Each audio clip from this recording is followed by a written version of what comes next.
along with me, and maybe one of the other members of the administration out of the Finance and Administration Division, met with the members of the Civil Service Council. And at that time, they shared with us a list of about 10 priority concerns from those of you who work in the civil service classification. And we listened, and we decided to follow the suggestion of the Civil Service Council and figure out a way to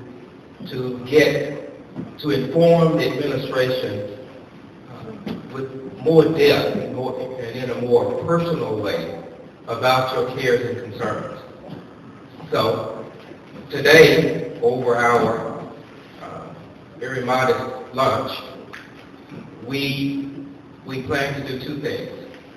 One is to listen. This is a listening session, but it's not for us to talk. We have the microphones. We have your civil service secretary who's going to record what you say and summarize it.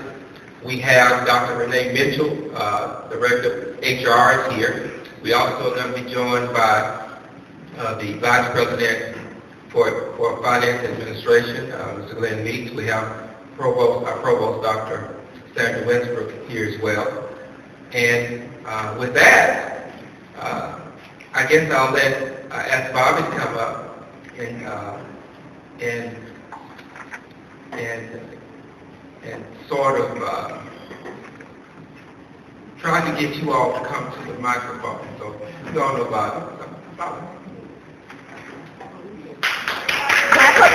Clap it up for Bobby. Okay, good afternoon. Okay, we had a meeting I think it was this week, it's been a rough week, and everybody has some concerns. We did a survey.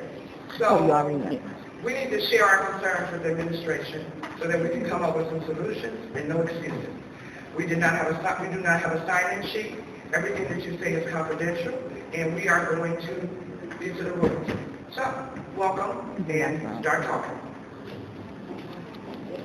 Bobby's going to moderate, just as I was eating my sandwich. Vice President Meeks, please join us. Yeah. Well, you came in the wrong door. The food is on the other side. So, that's some of the concerns you all have mentioned in your survey, but can someone just sort of start at the back? I've noticed quite a few personnel that have been hired and that we don't see job postings. What's going on with the job postings? All of a sudden somebody's in this seat. How did they get that job? That's my concern. Okay, so we're going to say this. Did everyone hear the concern? I'm very loud. Well, we are here to, here's the second part of it, of what we're going to do. We're going to listen to what you're saying.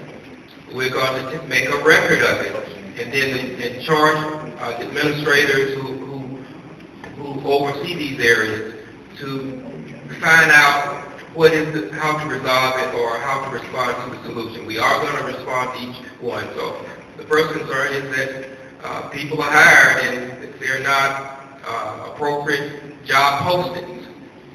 Okay. Madam Secretary, did you get that? Okay, thank you. Next.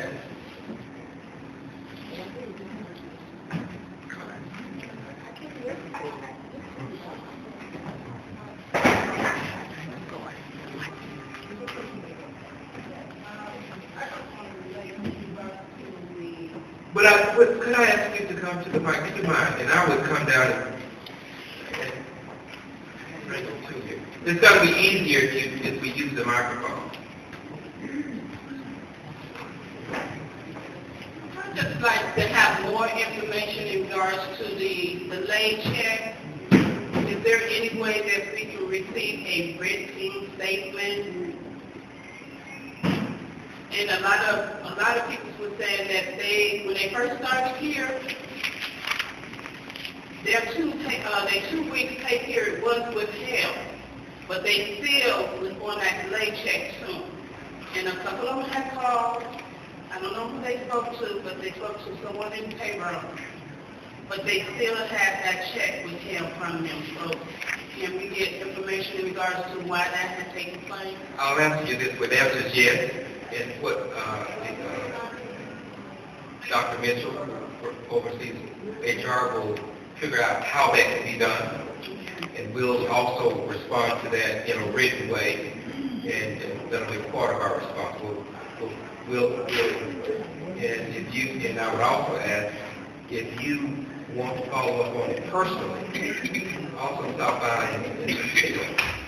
We don't want you just wondering about it. Right. And one other question is with the well timing, a lot of the sick vacation days are incomplete or not correct. So we need that taken care of because a lot of people don't know how many hours they can take a vacation, how many hours that they have for sick. Yeah. You know, I'm thinking I have 200 hours, but payroll is saying 150. So we need to get that straightened out too. Okay, then, well, we're going to get as many questions or issues first, and if there's time, we'll then provide some answers. We want to make sure you all we're listening first. Next.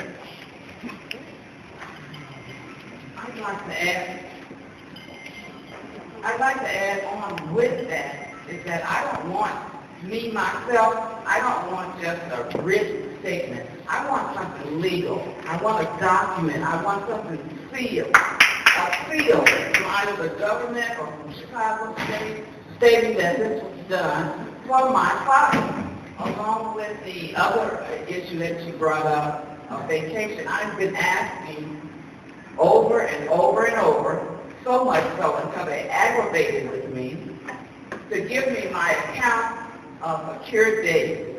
I have got no answer. What I want is an answer, and I want a correct answer. Thank you. We'll make a note and that you want a very responsible answer.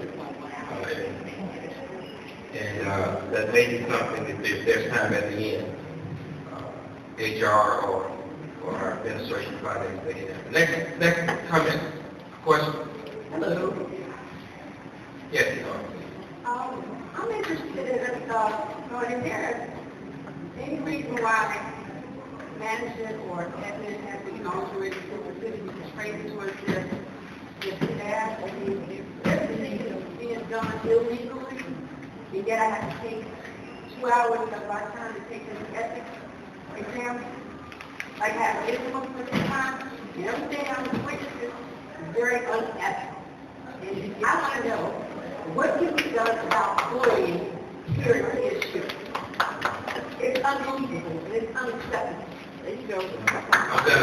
Well, first of all, we're going to, I see that others share that view. I have to say something. I'm going to pass my card and ask Bobby to give you my card. I'm going to ask if you'll follow up with me personally, and I would like to arrange for you to speak to our ethics officer if you so will. And anyone who sees something or is aware of something that they perceive as unethical is required by law to report that. So we want to explain that. We'll also lay out in our official response the process. But with you, I want you to, since you mentioned, I'd like to you're an ethics officer how to talk. Next. Yes, hello. I want to kind of piggyback on someone else's comment earlier, but mine is geared towards the HR department, who seems to be unreachable on the phone at any time, Monday through Friday, from 9 through 5. I want to be able to contact anyone in that office regarding any concerns that I have about my pay, 6 days as well as vacation days. How are they going to restructure their office at times when someone would be available to answer any questions regarding the most popular topics that get the most calls to that office? Good question.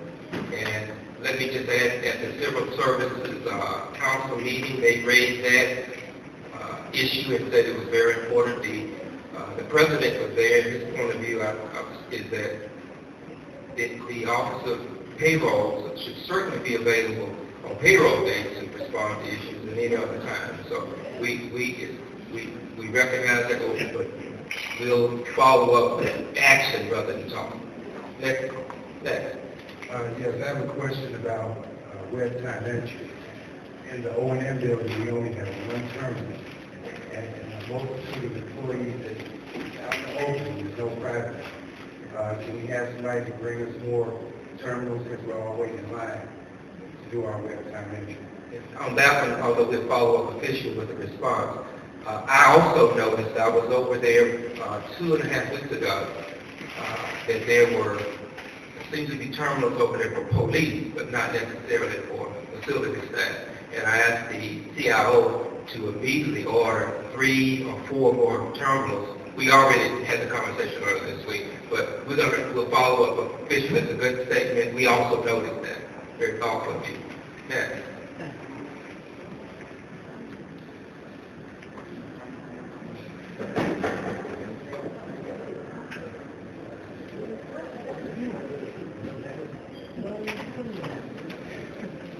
Yes, I've been here over 10 years, and I'm no longer, when I look at my leave time, I'm getting 2.1 hours of pay period.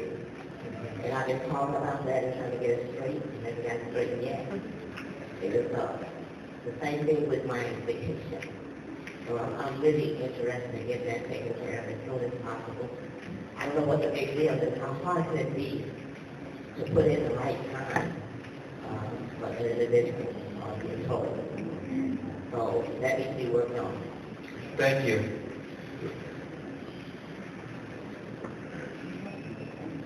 Ken, we want to touch every possible issue before we go into a response. And we don't want everyone to leave because we also want to make a few announcements about a few things that's going to be happening. So here we are now, right here. We have time.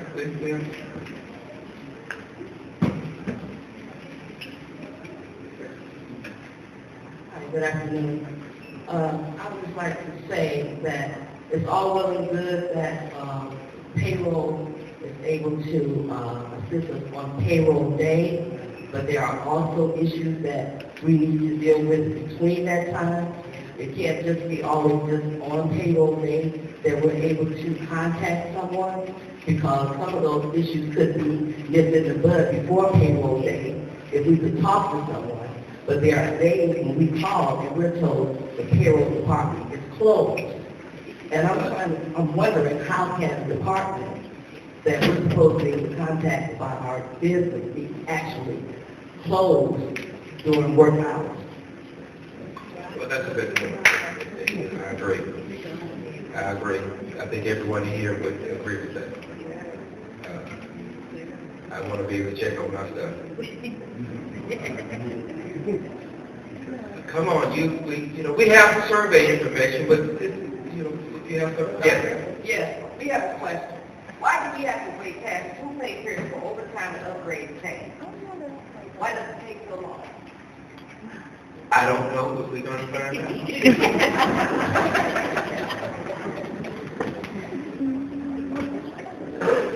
Why is it after we put our web time in, and then we submit it for approval, it can go a whole pay period into the next pay period, and then we miss a check because nobody from HR or payroll has contacted our administrator or director or whoever to make sure that they approve the time. Because once you approve my payroll, and they never get approved, but nobody in HR who can see it has, believing can see it, has responded and let them know that they need to approve it, because people mischeck when their stuff has been approved. Well, just quickly, I want to make sure we got that. You think you have that?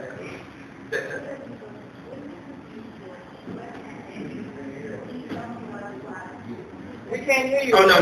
What I meant was, do you have her question recorded? Okay, then. No, I know there's an answer. There's an answer. You're not answering right now. Although I've answered 1 or 2. So. But I want to make sure you got it. We'll find out. We'll find out. Next. Come on. Here you go. Right here. Sure.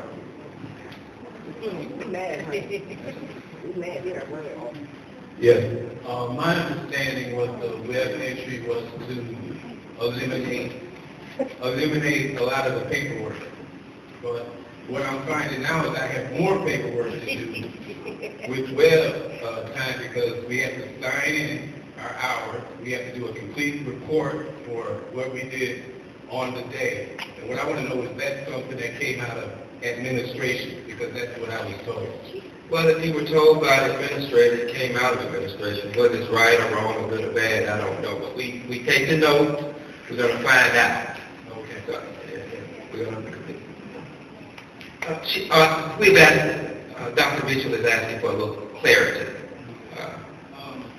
I have we have a thing on our door where we sign in, well, we punch in and punch out, as you know. Then there's a sign in where we sign in and we sign out at the end of the day. We sign out for lunch and we sign in for lunch. And then there's a daily worksheet that we have to, where we worked, what we did exactly. So there's which we didn't have prior to web entry. And I just think it's kind of backwards that we were eliminating paperwork to create more paperwork. Well, you got it. Well, I'm glad I don't have to do that. That sounds like something I want to do. We'll find out. It doesn't sound like it's right. Yes, how are you doing today? My name is Charles Anderson. I just have a question about the entrances to the campus. Why are they so rapid when we get into the campus? Our cars are tearing up coming into this campus. And how long has it been like that forever? I don't know. I've been here 6 months. I know this much though. There's a little piece that's on my hubcap. Yes. It broke off as I turned in coming near by the tennis court. Probably on those streets.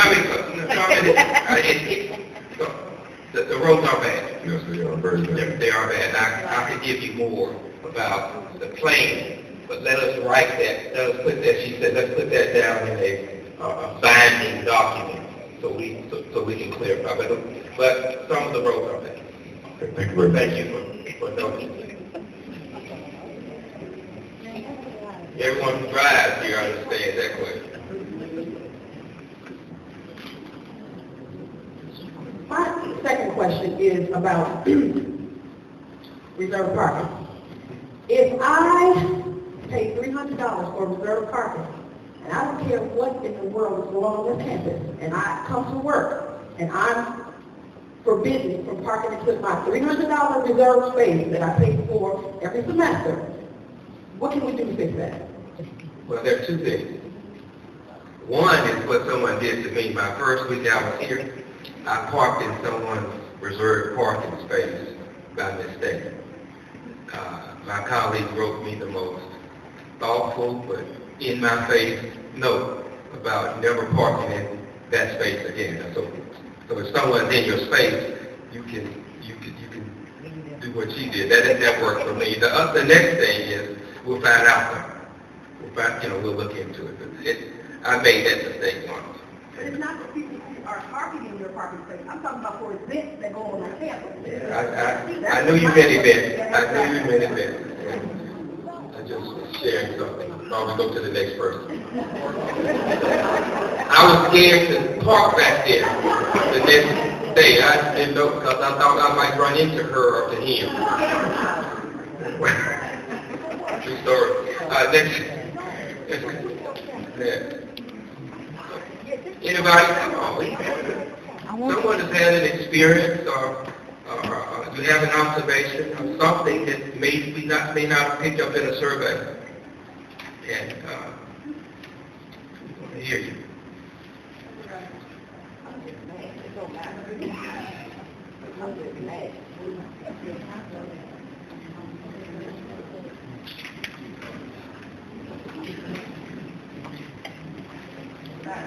I have a question. I got it. Sure. My Come to the microphone. My question is, a couple of years ago and up till then, we had young mail carrier. He brought the mail twice a day, it was on time, and he walked the whole campus. Now we get mail in our little boxes, and no matter how sensitive the document might be, it's crumpled and smashed in a box. I'm told it's on time, I know it's not on time. They say 12:15, I get my mail at 2 o'clock so that I get my mail. What can we do about the mail? I need to come and sit out there with you all. Because I was told that if I needed to get something to someone, don't put it in campus mail. Take it over. I've actually heard this one before. So let's make sure we find out. If you want it, which is what they told me, if you want it, you need to take it over. But we're on that. Next. My question or concern would be a communication plan. I was privileged to present HOC to civil service employees this past Monday. And due to some outbursts and some disagreements that was going on within that time of that presentation, this town hall meeting came out of it, which indicates to me that this is something that should have happened a long time ago in order to combat the issues that civil service employees are having here at the CSU. So my question is, what type of communication plan can be put into process in order to better communicate to the civil service community operational plans, procedural plans, so that they can be informed? That's a good question, and since I know the answer, I'm tempted to answer, but I'm going to wait. I'm going to ask Dr. Paul Musil to after his conversation, the plans for, I believe next Friday, we're going to have a consultant bring us all back together to deal with that issue as well. Next, over here. Mine is in regards to safety. I'm part of the grounds department, and one of our responsibilities is the marquee. Yes. And I've been here almost 8 years now, and it's actually a hazard for us to be up on the ladder, especially going into these winter months. Putting the ladders up, the tracking up there is bad. They fly all over the place, and just wondering when are they going to modernize the marquee or get a new one, because it is real hazardous. I'm going to make an exception. I'm going to answer. I'm going to say something to you and to your colleagues that's doing that work. You are not to engage in any work that puts you or your person in harm's way, ever. We'll make a note. We'll follow up, particularly on that one. But that's about it. Let's get the next. I just wanted to add to the mailing issue. I'm from the College of Ed, and I have never taken my mail bag out and not have somebody else's mail in my mail bag. It's just random pieces of mail in the bag, and sometimes none of it even belongs to us. So I just want to add that to the list of things as far as mail is concerned. Well, I'm going to, in that we have a task force dealing with that. I'll just tell you one thing, that's one of the processes we're working to improve, but to test it, I mailed something to me in campus mail. That was to see how long it would take me to get it to me. 8 days. We got, we understand that. And I say that I want to be respectful to our colleagues who are handling the mail.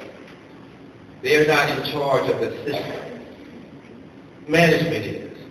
So that's something that management has to do. We apologize for everyone who's had a bad experience with that and other things. Next. Let's get the mic to you so y'all can hear. Don't have to, it's coming.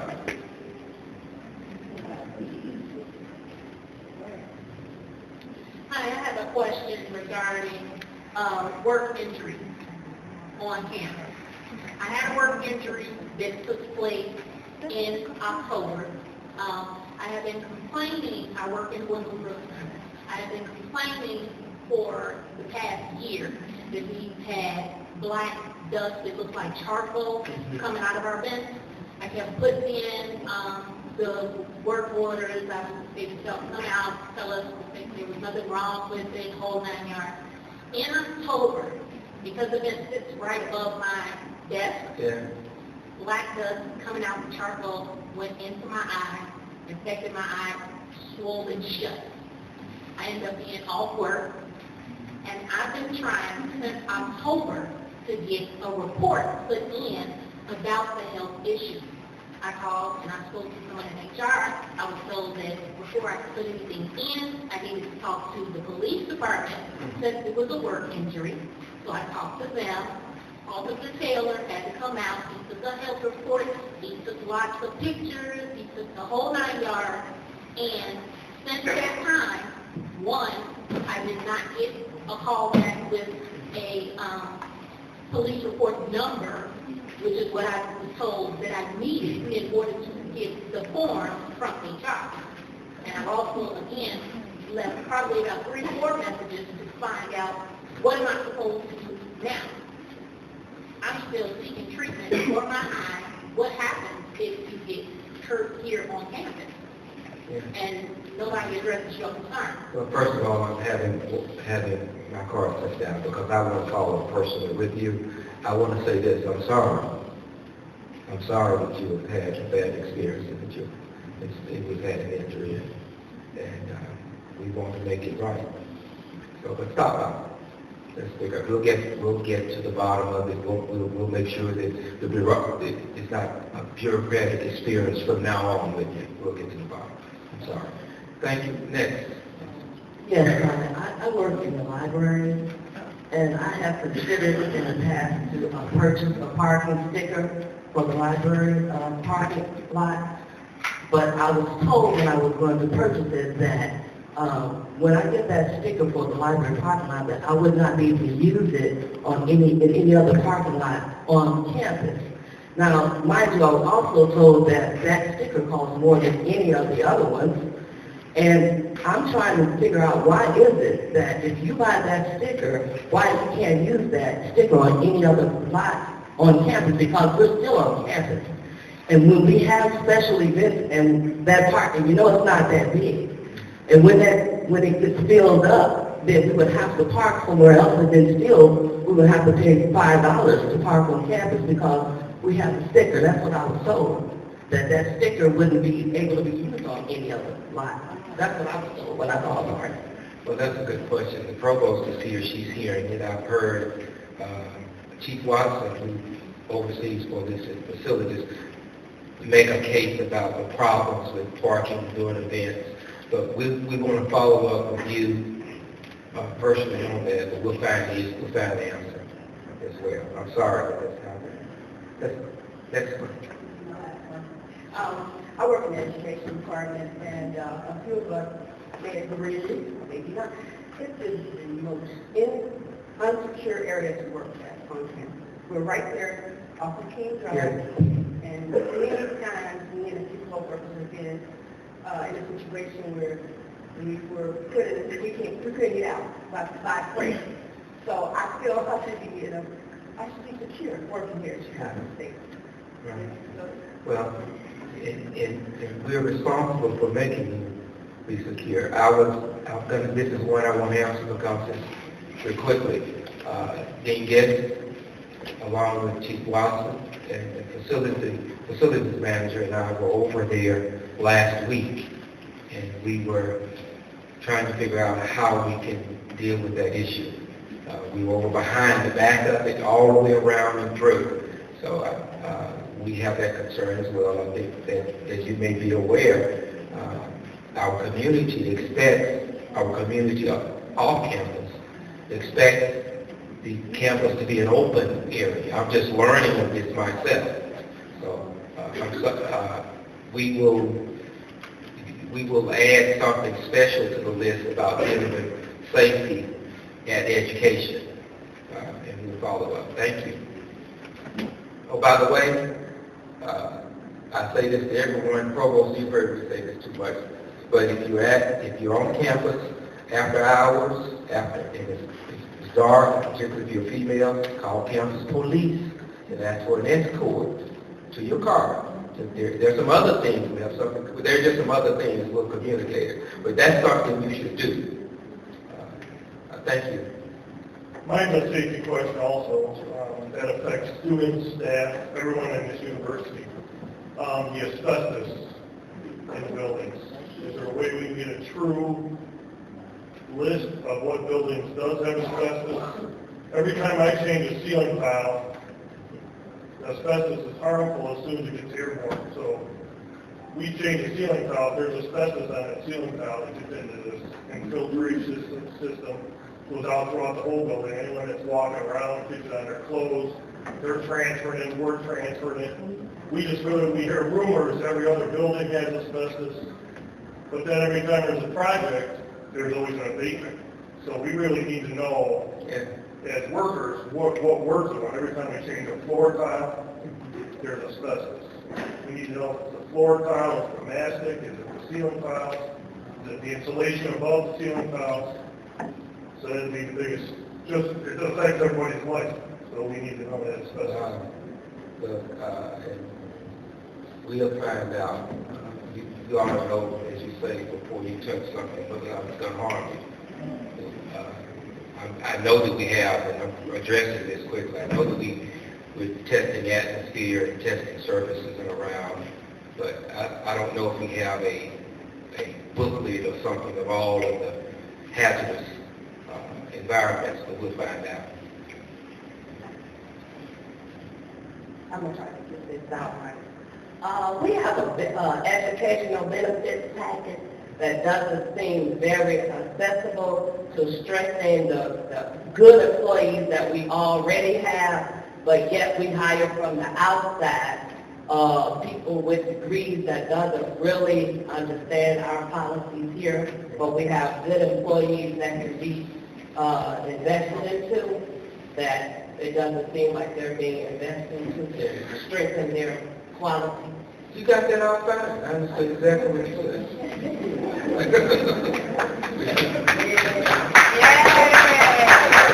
We call it how do we promote from within. That's right. Yeah. Right here. I see. Hello. Hello.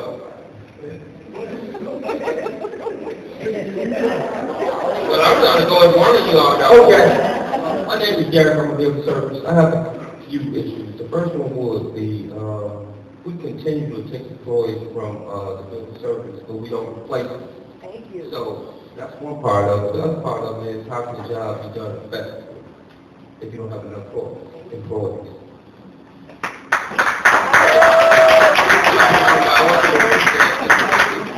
The president's office was calling, and I didn't know what it was. I learned after. I want you to repeat what you said. We continue to take employees from our building service 90 days. That's one part of it. The other part of it is we don't have anybody to replace them. So how can the job be done effectively if we don't have enough employees? Would you continue to say, well, he resigned or retired, but you don't replace him? Mr. Meeks is listening to you say that, and I know that Chief Watson has made the case that you're making as well as Mr. O'Neill, but we'll find out a specific answer. Give it to you in writing. Okay, then that's the next question. To add on to the asbestos thing, okay, I don't know too much about asbestos, but I believe if you're doing asbestos work in the building, the whole building should be closed. Hello. We've had buildings dealing with asbestos, they can close half of the building, but we also have inhalations that they can't close everything, every crack they can't possibly know about. So shouldn't the whole building really be shut down? Because you have students, you have teachers, you have kids. I don't know. I only know that the university must provide risk management when it's doing those, orchestrating those repairs and maintenance. But we'll find out that answer. It's a good question. I don't want to be in the building if there's a problem either. And I'm in a building up there for the hour. It's a good question. I don't know the answer. Okay, third question. incident with a, what would I say, advisor, maybe, he had said some things, I said something back to him. Are the same rules to go for the Pro Bowls and everybody else around the country? Is it equal? If it's not, there's something wrong. Let me just say this.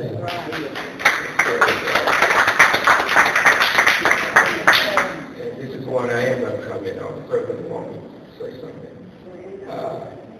Everyone is paid to be civil. Right. Period. And if you experience in a situation where your communications or your back and forth with someone is not a civil experience, then let the university officials know about it, because people are paid to be civil. And I would like clarification, given that you referenced provost. No, I think he meant professor. Well, I want to Yeah, I think you look at that. Did you like the name? No. Don't call the name. Do not call the name in public. Don't do that. You can meet with me regarding that. But what was that? Yeah. We'll follow up. Thank you, sir. We got to you, Mr. Bell. Piggybacking on the safety issue with regard to asbestos. In this building alone, there was an abatement done prior to the development of the pharmacy area on the 3rd floor. Of course, that floor was closed off, but you have the elevator shaft, you have the fence.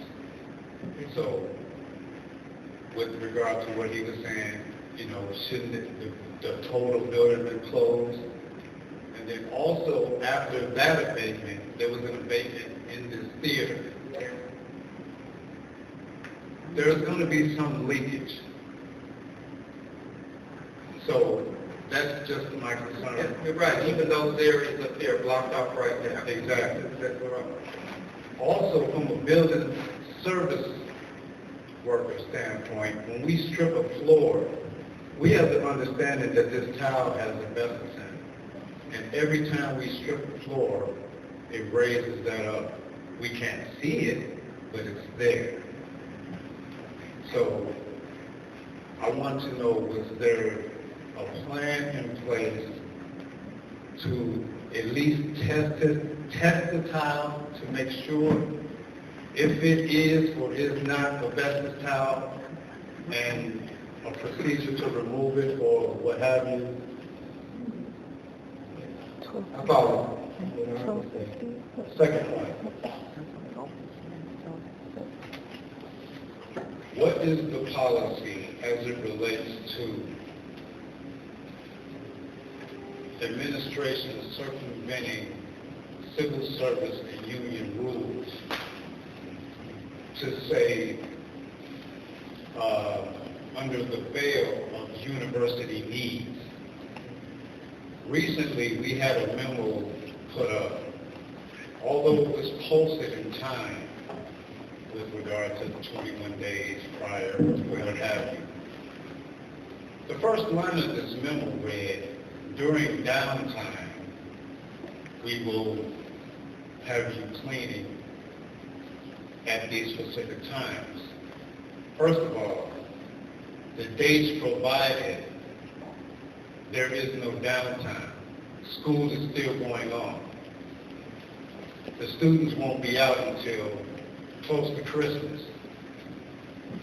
So my question is, and then they were trying to change the shift and have us come in at 5 in the morning to 1 in the afternoon. What could be accomplished during that time frame when everybody is still here? I mean, we would only get in maybe 3 hours of good work before people start coming to work.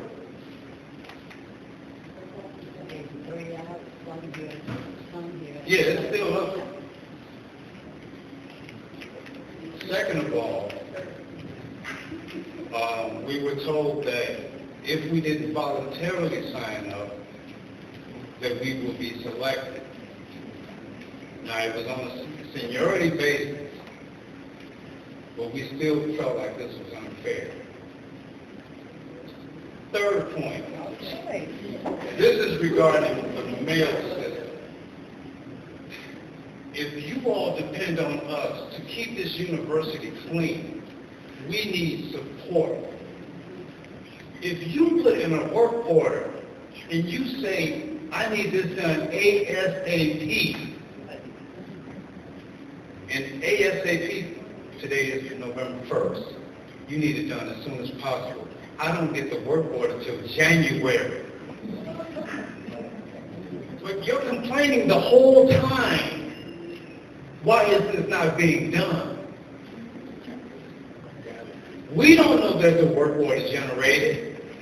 We're being reprimanded for something that we're not doing, that we didn't have any idea about. So now we have to stop what we're doing to do this. Then you're not even equipping us with what we need to do the job. We have machinery that's been broke in the shop for months. You want carpet clean, but I have an extractor that's been gone for 4 months. It's frustrating. I'm done.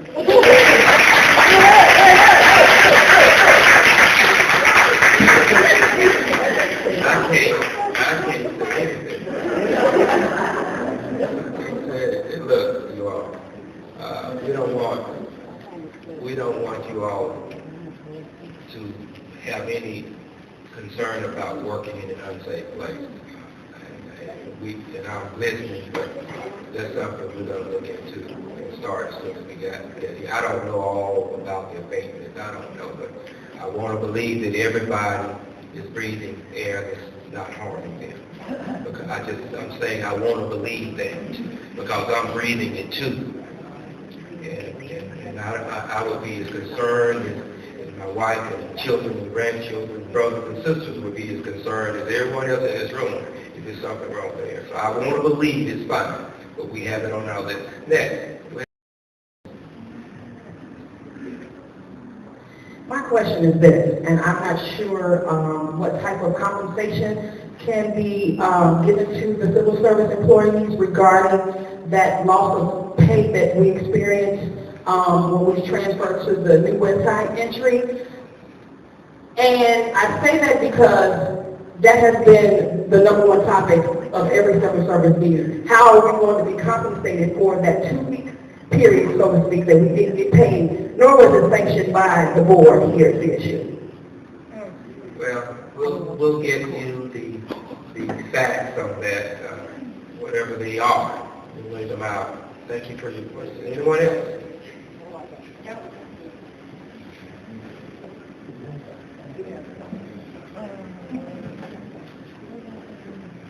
Yes, Dr. Moore. Yes. The special debate. Where are you? I'm right here. I'm trying to see where you are. I'm right here walking back and forth. Yeah, but you were sitting on the... Yeah, but I didn't get up, y'all kept talking about asbestos abatement. During asbestos abatement, the building does supposed to be closed. It's a health and safety issue. That's one thing I learned from the law firm of Schiff, Hardy & Wade. Because asbestos is airborne. It's an airborne substance. And it can take 10 years to get into your system and affect you like I've been affected by nerve agents from Desert Storm. But we go on asbestos abatement and health and safety. All my comrades will testify to this. What happened to all our personnel? What happened to the money of the personnel? In this building alone, we have a safety issue. We have an intruder in here. There's 2 people in this building. There's only 2 people in the new academic library. How do you expect us to be safe, get things done? We are so greatly understaffed. Okay? It's dangerous. I have the whole first floor in this building every day from 4 to 12. My comrade Emmett Patterson has the 3rd and 2nd floor of this building. And we have an intruder. We have buildings that's just too understaffed. And the only thing we do is get excuses. And then we get the bullies that's over us. The only thing they want to do is write you up. Don't leave no strip on the floor. They're going to write you up. get rolled up. Not thinking, hey, this is to clean it up. And then we get the bullies above us that if they was to move a trash can, Jesus got to walk the earth. Well, It wouldn't be good. It's a send horrible situation. I'm sending my card up to anyone who... And the morale anyone who feels like they're being bullied. Oh, I want you to come see me. and the morale here is horrible. This is horrible. The morale is horrible. I graduated from here, and I got passed up 4 times, and 3 of them didn't have a college degree. Now, And I'm done. we're going to get another... We're going to get other comments, but I want to be clear. The president will want me to say this. If you're working here and you feel like you're being bullied, you let go to HR, come to my office, go see the ethics officer, do something. You're not supposed to work in an environment where you feel like people are bullied. We can't stand that now. Get the card. I have 2 or 3 more, but I'm in the president's office. Okay. I'd like to touch base on evaluation. You have a lot of supervisors that supervise employees, but yet they don't know what we do. They've been transferred from one department to another department, and so now you have a bad, poor evaluation. And I'd like to know, how does that come about? Okay, I think I understand it clearly. You're basically saying that, restating it for me, I really want to understand that as a consequence of supervisors who are not familiar with the work being transferred, that evaluations may not be fair. That's Correct. Thank you, we have that. Let's try to get a few more. We were scheduled to go to 1 o'clock. We're there. I have a comment about the mental health support staff at Chicago State. I have a comment about the morale of support staff at Chicago State. I'm speaking for myself, but I also have colleagues who have been through situations where they've been judged unfairly because of personality issues that have nothing to do with your work ethic, and then you're stated and written up and almost dismissed because you're considered a performance issue. My issue with this statement that I just made is that when I did call HR to find out what they could do for me to protect me when I feel like I'm the one that's being harassed or bullied or attacked, is, well, they're the administrator. It's their word against yours, and we're going to move you somewhere else so that you can prove to us that you're not a performance issue. So when I speak to a union representative, it's, well, the rules have changed some, and, you know, there's a big blank spot in between our representation in the union and our representation in HR. From my experience, and I'm 40 years old, HR was always the place that you go when you have an issue, and they go out of their way to rectify whatever the situation is for campus morale sake and for your general happiness as an employee. I don't see that. And I think that, just as Ms. Beverly said, it's an issue with people taking on these administrative positions that have no training in how to treat people. You know, they're ex-professors or whatever. I don't know what they did before they became administrators, but they don't seem to have the ability to communicate with their employees in a respectable and considerate manner. Loyalty. I had someone say something negative about me because I'm not loyal to them. I'm loyal to God. That's who I represent. And my work ethic is important to me. But I don't feel as if it's fair that people can treat you bad because they don't like you. You know, you get to work on time. You get to work up. You do everything they tell you to do. You can jump down, turn around, pick up that cotton, and if they don't like you, they're going to do everything that they can to get rid of you, and that's really not fair or appropriate. You know what else? I have a bachelor's degree.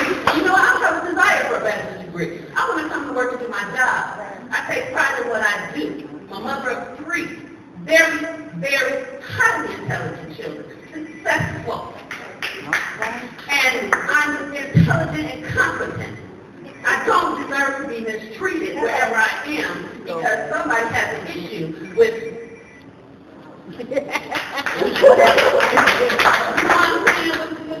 what God put in me. Yeah, I know what you're saying.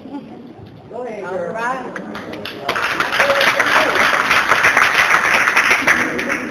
Well, look, we probably, Mr. Bell is back.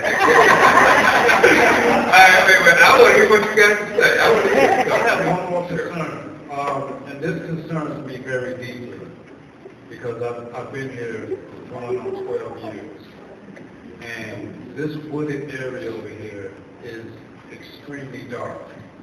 The lighting is too high. Can we get some lower level lighting? Is there a plan in place for more call boxes? Because I've been hearing about attacks on campus.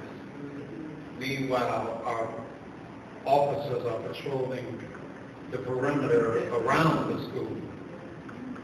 This should be safe first. CPD can be out there.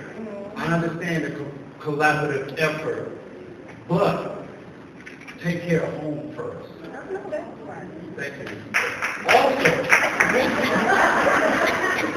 to piggyback on what she said, and I believe the sentiment goes from department to department across campus.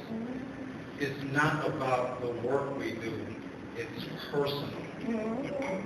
We feel personally attacked. We're given bogus reviews and evaluations by people who don't have the authority to even evaluate us. I had a supervisor evaluate me without the input of my direct supervisor. How is this possible? Second of all,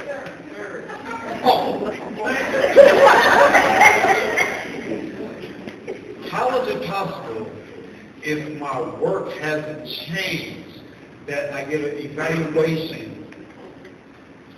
The prior evaluation is so shining, I should be given accommodation to the point where, because you want to get rid of me.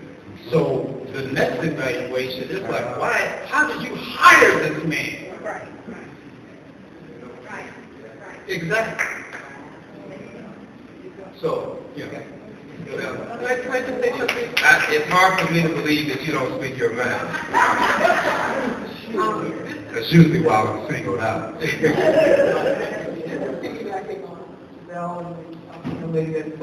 And anyone had to deal with HR, the last two administrations, the current one and the last one.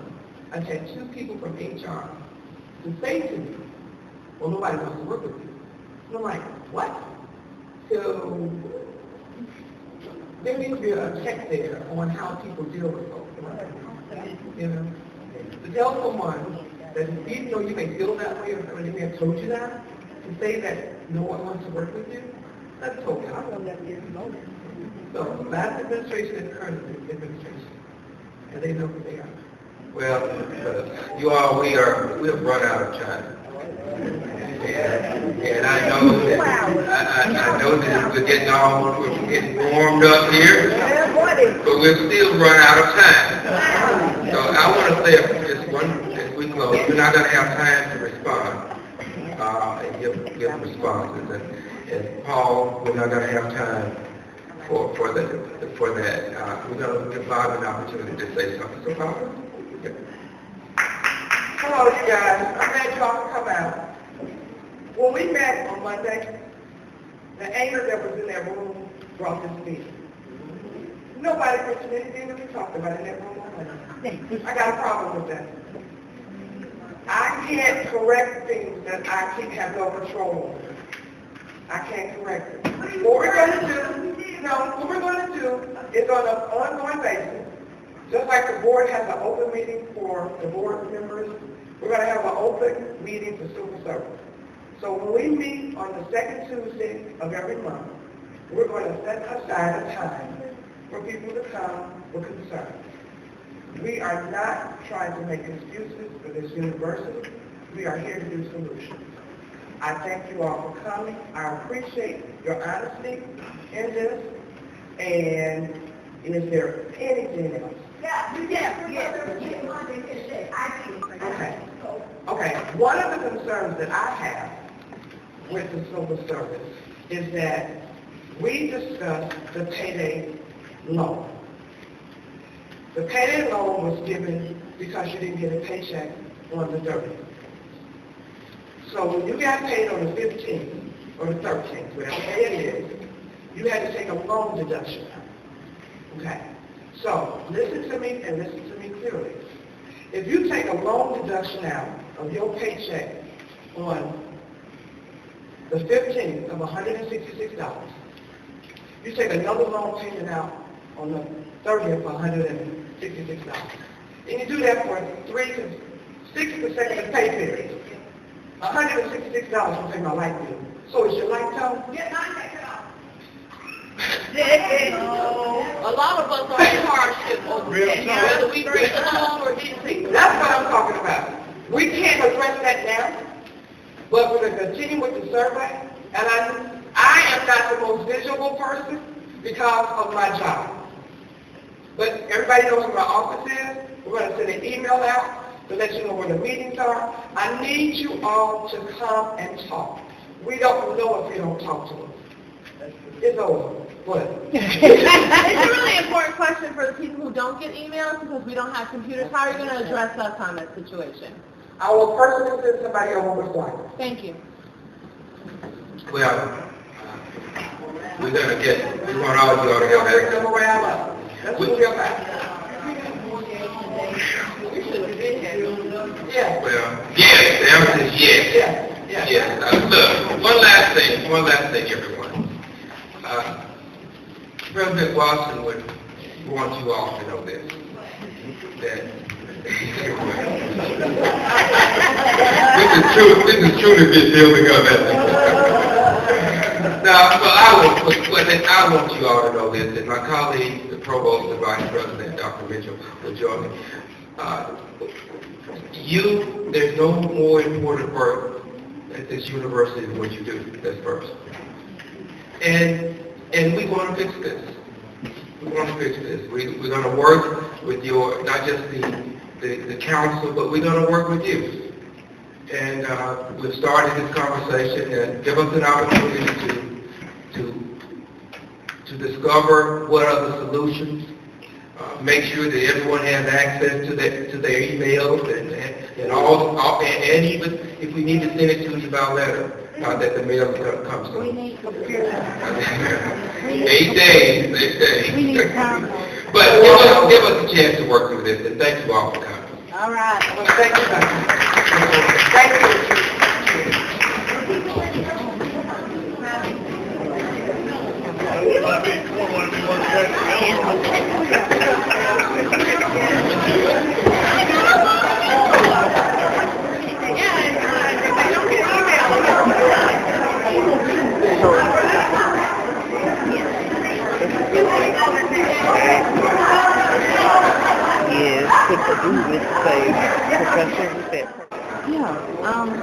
They used to have one of these town hall things for the graduate students because it's just too many problems.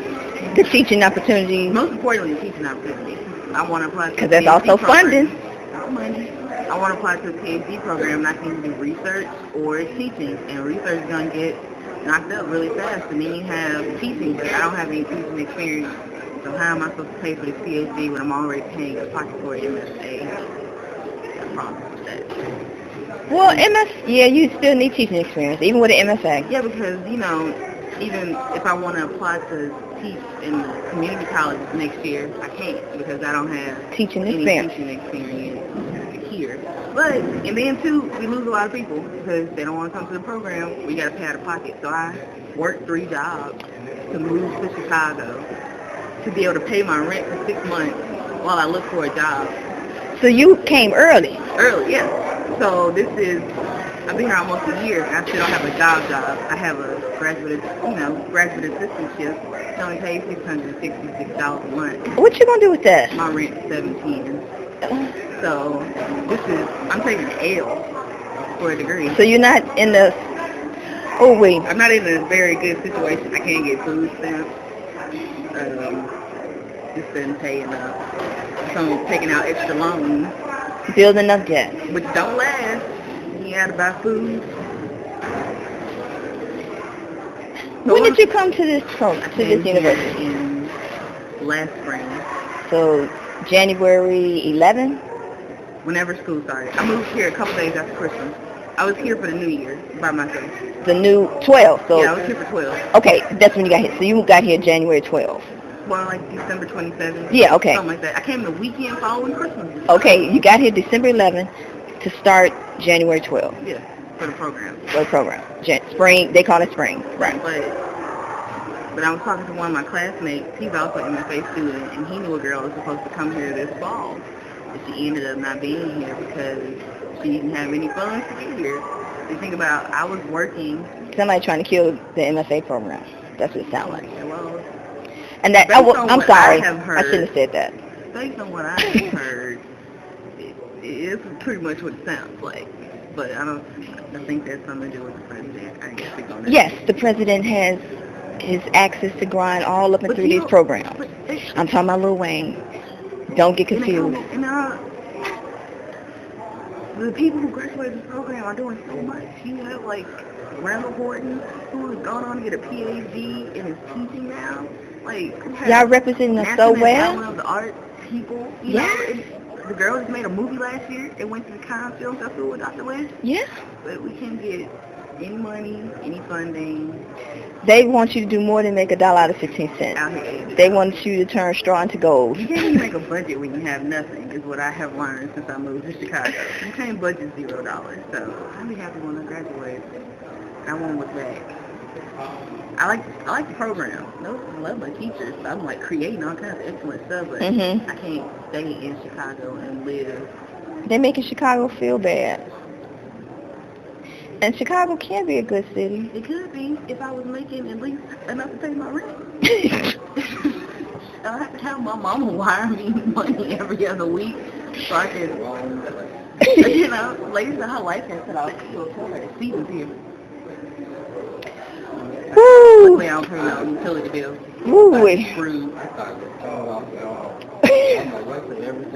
That you've been saying for the last, how long you been working here? 20 years? And then asbestos. You know there was asbestos? Yes, I knew that was, yes. Because, remember when I was, that's what, I thought I brought it up to you when you were sneezing and stuff, or somebody else. I said, well,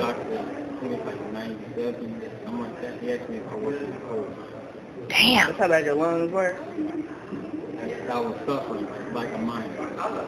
Damn. And that had something to do with what I was saying too about when these buildings were built. Asbestos was the deal. Yeah. They used to call it building sickness. I tell you what was wrong with this. There was something in your building that was causing you to be sick. It could be the carpet. It could be the perfume. It could be the bird droppings that's inside of the birds up there. I mean, is the administration building new? Is that a new building? Yeah. Well, they need to. No, is it? No. It looks newer. Yeah, it looks newer. But no, people working in them. I was just in the cook building, and somebody kept sneezing and coughing, and like, oh my goodness. Yeah, and not to mention what other people bring in their space. Yeah. So the new buildings are the library and the student union building. Student union building. I say like the new academic library probably has a better filtration system.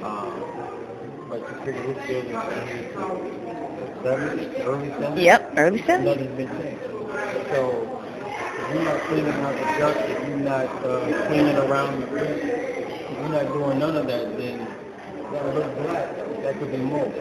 That doesn't necessarily be black. It could be mold. And mold is just getting... And mold is just... Black mold is terrible. It's worse. Because, I mean, oh my goodness, my baby... I mean, it sounded like my daughter was exposed to it when we were living in this one apartment. She would go to bed and she was... I mean, it sounded like she was coughing up her... She was going to cough up her diaphragm. And it scared me so bad. I'm like, you were doing so well when you were at home, you know, before we got here. I'm like, oh, damn it. And there had been some wet carpet. Wet carpet? And, you know, it was an older building, so, like, we need a new space. Like she said, when they did the invasion here, how's that? I didn't come back to work until they... Right, that's health. It just don't happen. I can go work in another building until that time. But at the same time, I knew that ain't nothing to play with. It's still up there everywhere. They say as long as you don't touch it, it's not going to be... That's not true. It's airborne. Well, it's black mold spores. But it doesn't do anything. So if you don't touch it, ideally it's not supposed to fall. It's not supposed to do anything. Yeah, right. You got wind current coming through. Yeah, one piece may break off and then it's in the current. Yeah, you can't see it. You don't know. You're retired from here in 2030. You know, you'll be happy you retired. Next day you drop dead. Oh, that's a weird way to say it. Well, that's how. Oh, that was a crash. I said, it was one point around 2005, 2006. Everybody retired. You know, that's why, that's part of why, that was part of what Hofer told me. He didn't want to retire because he thought he was going to die. Because, I mean, it got so bad. No, he's still alive. Okay. It was like a curse that if you retire. That's why, I'm like, that's why I can't get this fucking job because you won't leave your old ass. But that's my issue. He's man was the first to die. That's enough now. But I didn't want him to die. I just want him to retire. Yeah. If you pay your workers what they need to be paid, if you give them the right equipment, staff, If you don't pay students, if you go pay students, if you keep your educational components up, yeah. If you do all those things, then you'll have a happy workforce. But you can't keep passing people over, like Ms. Diane said. She only one on her crew with a degree. And they keep passing her over. Ideally, you're supposed to get the most educated in your field. That's what we're here for. You to get, you know, everybody to the next level. So if the education components for us is not going to benefit us, then give me that back in my money, or you know, give it to my kids in the college scholarship. But don't just say, oh yeah, it's offered to everybody, and I can't use it. Because or it don't matter. Right. There's no incentive for me. There's no incentive for me to go back to school. If I go back to school and you say, okay, that was nice. You go back to school, you go someplace else. The idea is that if you've been here long enough, you kind of like settle. Yeah. You know, it's what my grandma used to say, you know, you work a job for 30 years, you retire. Well, by then your house is paid off. Everything that you really wanted is paid off. And the money you have is just for you to live off of. And so nowadays you can't just get a degree, go someplace else, because you might move into another situation that costs more than what you just left. Mm-hmm. Then you may not have friends there. You may not. I moved here for school, and that was. Do you have any friends here before you got here? No, my friend left and went to law school. Damn. I don't have any family. You here all alone in university? And I can't even afford to have a dog. So I'm like, Brittany, if you get a puppy, can you take it to the doctor? What would you gonna feed it? With little rice? I'm eating ramen. Puppy eating ramen. Oh. So no, I'm trying to get over. You trying to get? Ramen is terrible for you. Like it's plastic. I know what it is. To stop it today. No, I haven't eaten it in a long time. But worst case scenario, I will eat some ramen. Last time I ate it, I gave it back to the earth because I saw it on the Science Channel what ramen was and what it does to your brain, and I gave it back to the earth. But I don't trust it. I'm not buying this. See, take on. They giving people shallots. I hope I don't get. Update your menu to maybe peanut butter and, you know, stuff like that. But I mean, it's just. Here's the other problem with working here. you make too much money to qualify for anything else in life. Anything else. Right. Even if you just borderline poor. Yeah. Whatever program, whatever they got going, you make too much to get it. to get anything. Well, you know, to get food stamps as a student, you got to work 20 hours. And last semester, there wasn't nothing available for me to work 20 hours. I couldn't get no food stamps. I got some this summer, and the people were supposed to do a phone interview for me and never called me. Right. And then I got denied my food stamps. I only got them for 1 month, so that last like $43, I went to Walmart and made it work. I was like, You worked at $43? I'll buy a whole bunch of meat. We don't advocate you lying to the system, but there are people who can help you. I'm aware. Over the system. I know. Navigate the system. Navigate. My grandma always be like, God can see you, so that's from doing stuff. You know what? God sees. God sees me struggling too. And when these laws are man-made, You have to honor what God sees. these laws and policies are so man-made. What kind of policy do you have that is a catch-22? Here's the other thing is that I can't work a catch-22. but a lot of times our administrators tell us stuff that we have no business of being aware of, or they're making up stuff on their own. Yes, so that's pulling out the ass. This meeting, you see that what people were saying was like, okay, we was told that. Oh, well, we're going to get to it. We're going to find out. Knowing that these people are lying, saying that the president said, no, just don't have nobody like the president. He's in here like, oh, I wouldn't want to do that. Glad I don't have to do that web time entry. And I'm like, What? Wait, don't you thought it was for the whole campus? And he kept saying that, well, Glad I you're don't being have to do treated that. like that. Yeah. I wouldn't want to be treated like that. Right. So it's not a fair system. I don't understand why y'all got to put what y'all did that day too. You know what I do.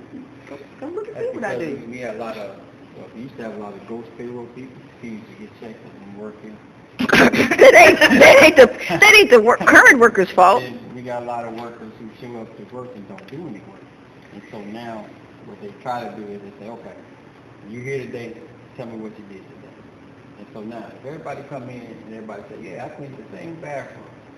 Well, 4 of y'all lying. Because one person told me to clean that bathroom. So what Is somebody checking those? It's supposed to.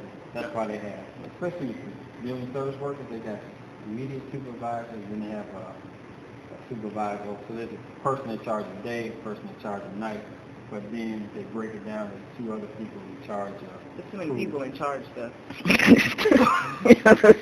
But Your boss can't have a boss, you got a boss with a third boss. I mean, if she right, it's 2 people in every building, right? So that's 1, 2, 3, 4, 5, 6, 7, 8, 9, 10. There's 12 buildings on campus. That means 24 people working at one time.